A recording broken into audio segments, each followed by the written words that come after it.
Well, first off, I'm going to apologize to the cyber world because standing still is not my strong suit. I have a hard time just standing and talking, so if I wander off, I apologize.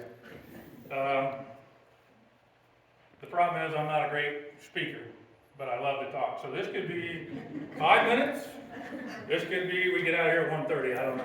We'll see what happens. But my story, I don't want to go back to when I was a little baby, but it's important that I go back to when I was a kid because things were good then.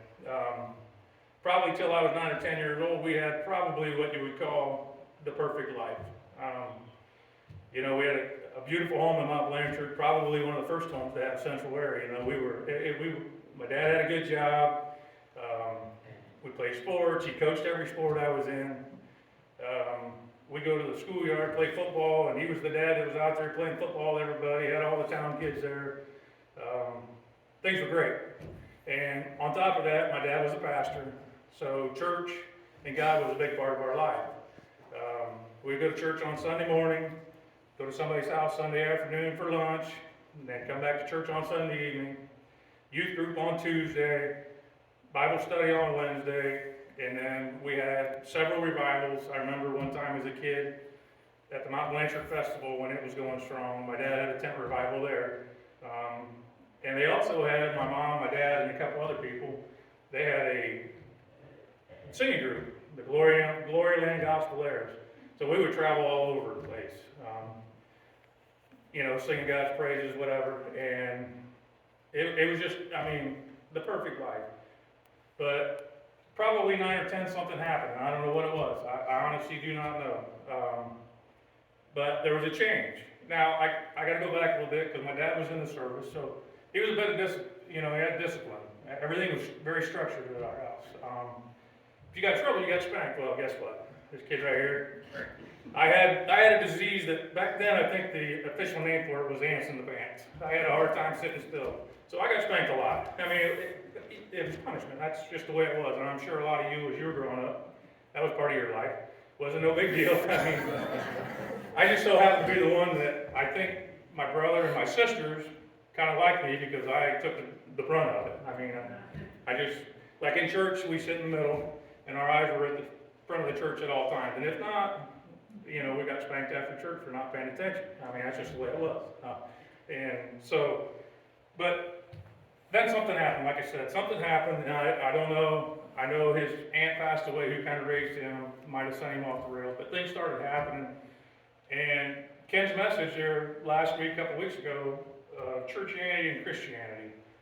We lived in Christianity for 10 years, and all of a sudden you started to see the churchianity part. I would notice, even at 10 years old, my dad coming home on Saturday night had been drinking, stumbling around drunk. The spankings got a little bit harsher. He got a little bit more angry. Like I said, you could see the change. Even at my age, you could see the change.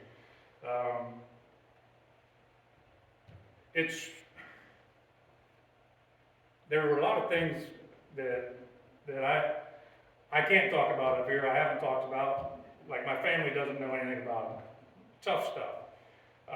For my sisters, my brother, my mother especially. But things went really south in a hurry. Now he was still preaching, and it was a couple of years of living in churchianity. And then he was counseling a woman, marriage counseling a woman, and ended up having an affair with her. Went on for a while, and actually her husband caught them, told my mom about it. Of course, that made things even worse. But I do remember they tried to work it out. And one time in particular, I remember going with my dad somewhere, and he stops at the lady's house. And I'm sitting in the car with my brother. He's sitting there outside the car with her, doing what grown-up people do, type stuff. And he got back in the car, and I remember him telling me, if you tell your mom about this, I'll beat you. It's like, in my mind, I'm like, this is not right. This is not what religion and God is all about. I didn't understand what was going on. Well, they tried for a while to work it out. Couldn't work it out, obviously. They separated, and at the time we were living in the city, or living at the city mission, running it. We ran it for like 2 years. Well, he had moved out, and we were able to stay there long enough for us to find a place to live, and until they found somebody around the city mission, my mom and my brother and sisters. Well, eventually we had to move out. Became basically homeless. We had no place to go. My mom didn't work. I mean, my dad had a good job, was preaching, whatever, didn't have to work, so she had to find a job.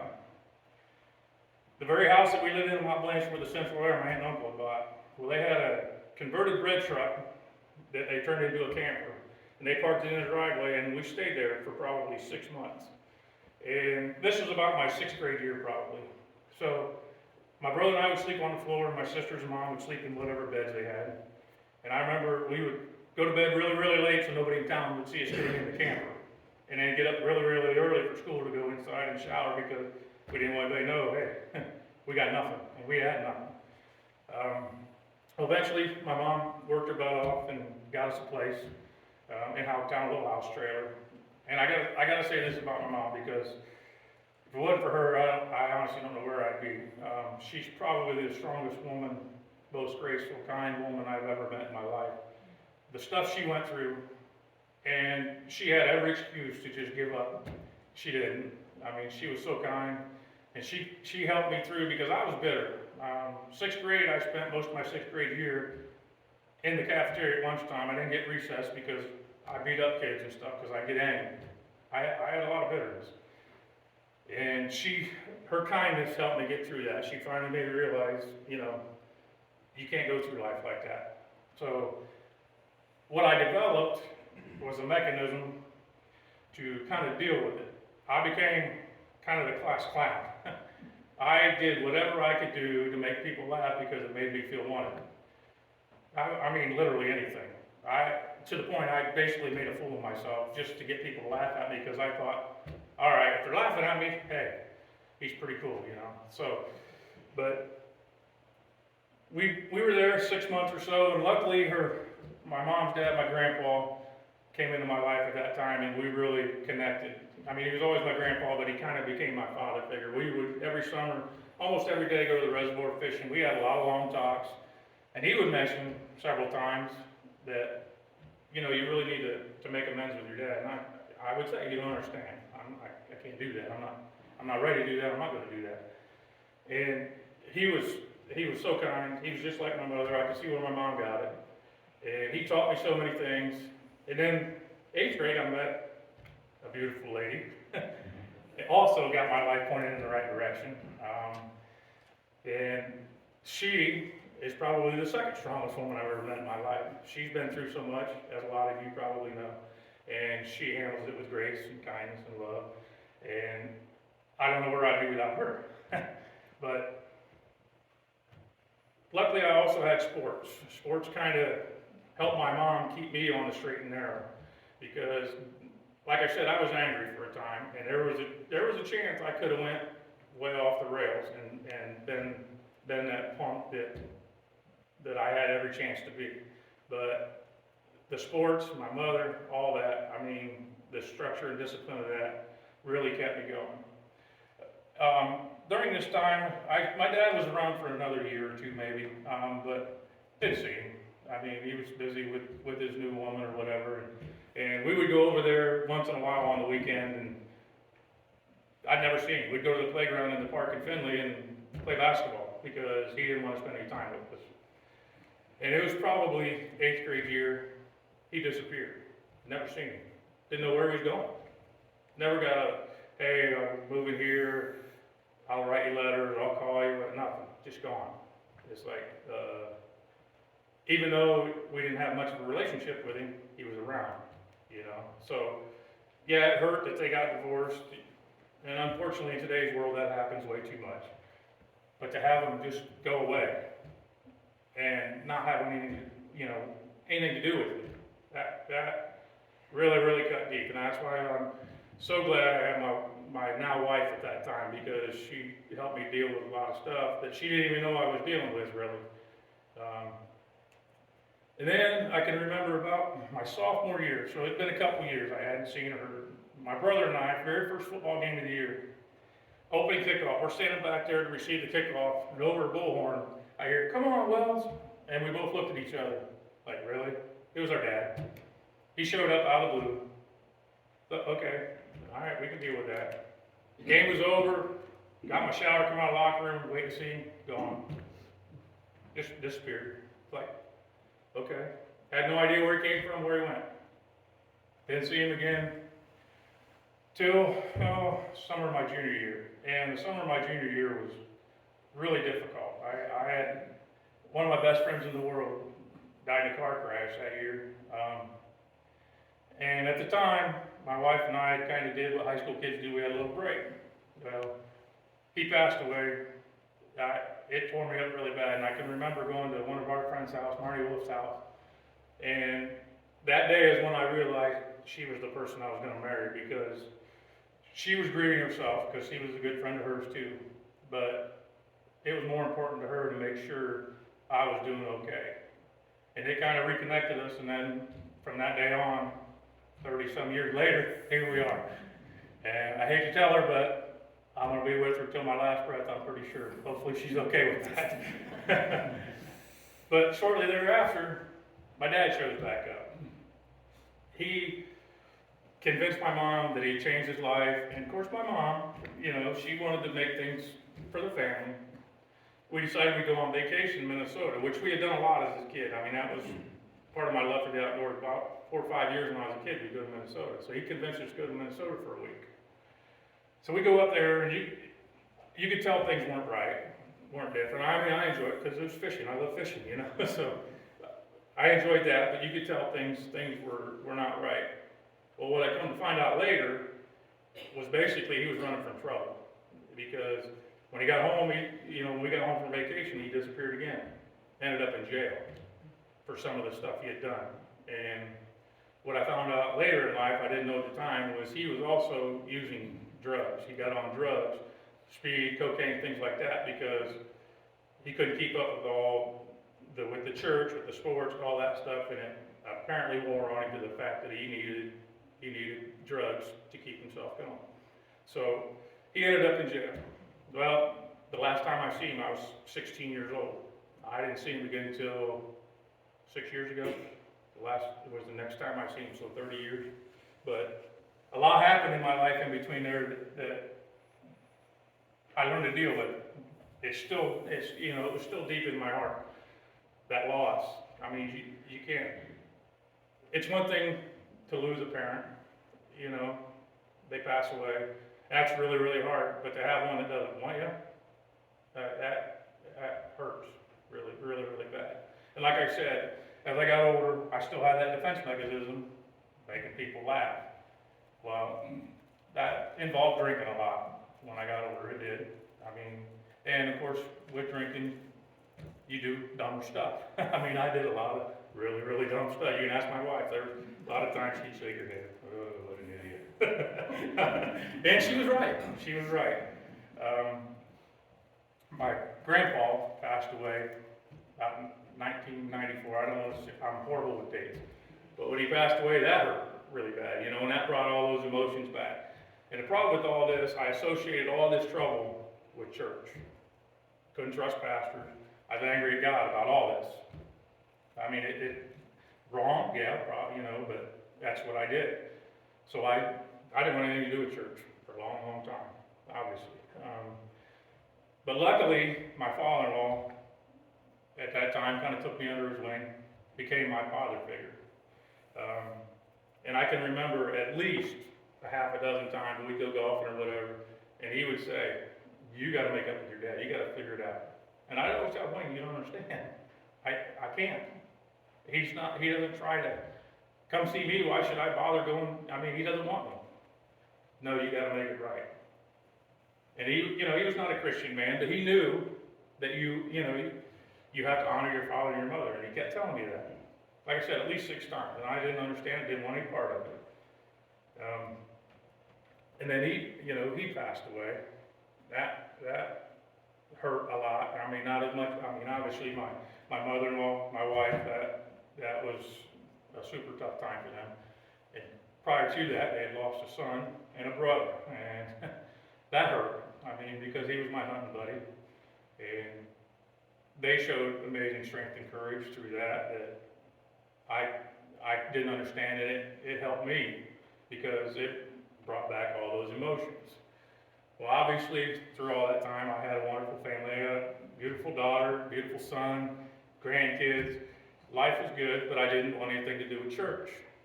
I mean, it just, I couldn't. I know it's wrong, but I couldn't. I didn't. There was too much bad stuff that happened in my life. There was no reason for me to go to church. I blame God. It's God's fault. You know? And I know it wasn't, but that's just the way I dealt with it.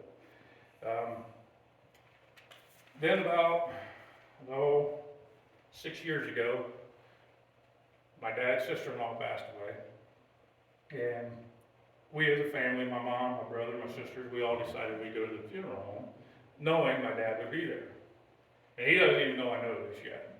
But we get there, my brother's the first one in. My brother had got back in contact with my dad, and they kind of had a relationship. So he was the first one in the door.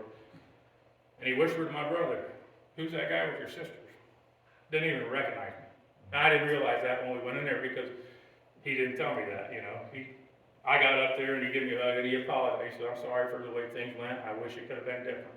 Well, it wasn't until afterwards that I come out in the parking lot and we're all standing around talking. My brother joked, "Yeah, Dad didn't even know who he was." And I laughed it off like whatever. That hurt. That hurt real bad. You know, as you can imagine. Didn't even recognize him. Like, wow. But the crazy part, I don't want to get off task, I guess. I better follow my notes. I'm getting off task a little bit, but that just drove home that desire to not. I mean, it just brought that anger and that pain back. And I had gotten over it. I mean, I learned to deal with it. I had a good life. I have had a blessed life. I don't want anybody to feel sorry for me because I've had so many great things in my life. But I had that pain, and it was hiding, and it came out in the worst way. And about, when COVID started, my wife started watching church here on Facebook. I'd walk by on Sunday morning, "What are you doing?" "Watching Pastor Ken, watching church." Yeah, okay. I'd glance by once in a while, whatever, good for you. Yeah, that's basically what I said, good for you. Well, every Sunday she would watch. A little bit more I'd watch, a little bit more I'd watch. So she kind of planted that seed, all right, God's not so bad, but I still didn't want any part of it. And then a friend of mine at worked with him 28 years, had retired, and wasn't long after retired, developed brain cancer. And New Year's Day of 2021, he passed away. So a couple days later, of course, there's funeral services and visitation. And of course, I was going to go. And I remember thinking, this is going to be tough because he was married to his wife for 40 years, had 5 kids, 6 grandkids.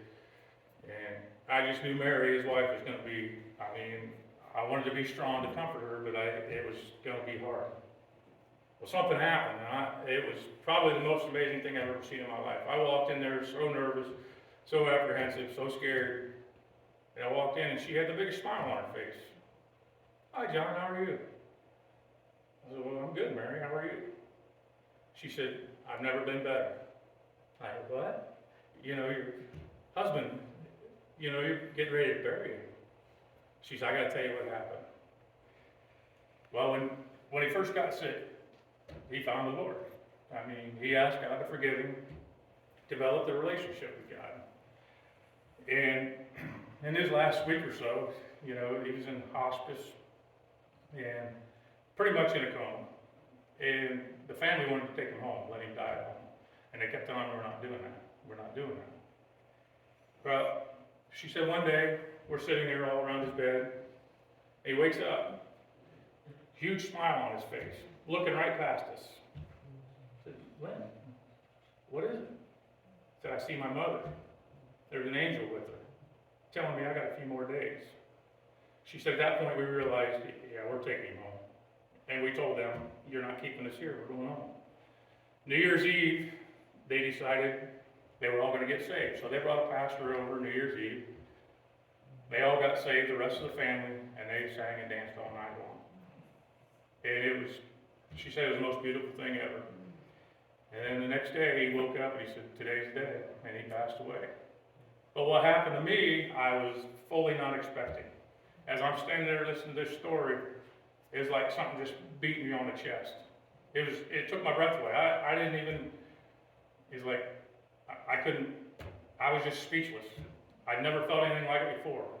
And I guess now that I've been in church and I'm learning, I'm guessing it was the Holy Spirit. Had to be. Because it overcame me. And when I left the funeral home that day, I sat in my truck 10 minutes, 15 minutes, and just cried and cried and cried. Not because I lost a friend, but because all that pain I had in there, all that anger, just went away. Just went away. I don't know, I mean, I was not expecting that. And at that time, I said, all right, God, here I am. You know, if you can do that for me, here I am. So, from that day, and we started watching church religiously on Sunday. And when it was fit to come back, we started coming to church. But there was one thing, and there's a Bible verse that talks about it. A couple of them. And in my Bible, it's Matthew 6, verses 14 and 15. For if you forgive others their trespasses, your heavenly Father will forgive you. But if you do not forgive others their trespasses, neither will the Father forgive your trespasses. Well, probably one of the first services we had here, Ken started talking about forgiveness. And I'm sitting back there and I'm thinking, why is he preaching right at me? He's looking right, I mean, it felt like he never took his eyes off me the whole time. I'm like, really, Ken? You know, and after the service, started talking to him. He said, have you called your dad? No. You need to. And I thought about it, and I knew it was the right thing to do. I needed to do it. I just couldn't get myself to do it yet. You know, forgiveness, as everybody in here can attest to, it's easy to say you forgive somebody. You know, that's just a word. I forgive you. But to actually forgive somebody, that's pretty hard. Well, I just happened to be at home watching a Bible documentary, and one of the scenes was when Jesus was being crucified. And he's hanging up there. And he says, forgive them, Father, they know not what they do. He's hanging up there dying, and he's asking God to forgive the people that are killing him. And I was thinking to myself, okay, if he can do that, why can't I forgive the guy that hurt me so bad? So, I don't know, a month and a half ago or so, 2 months ago, I set up a call with my dad. I called him. Hey, Dad, I forgive you. He started crying, you know. He said, well, what brought this on? I said, well, we went to church, got saved, got baptized, and I needed to do it for you and for me. And we've developed a relationship over the time. I've had lunch with him once, and we stay in communication. He lives in Texas, so it's not like he's next door to me. But as I told him, I said, Dad, you can't make up for 40 years. I don't expect you to. It's not fair to you or I. So we just started a relationship, and who knows where that will go. But what it did is it also helped me, I now have that desire and that hunger to learn the Word of God and live in the Word of God. Like I said, I didn't want anybody feeling sorry for me, because bad stuff happens to everybody, obviously. The way I dealt with it might not have been perfect, but it got me to where I am today. So that's my testimony.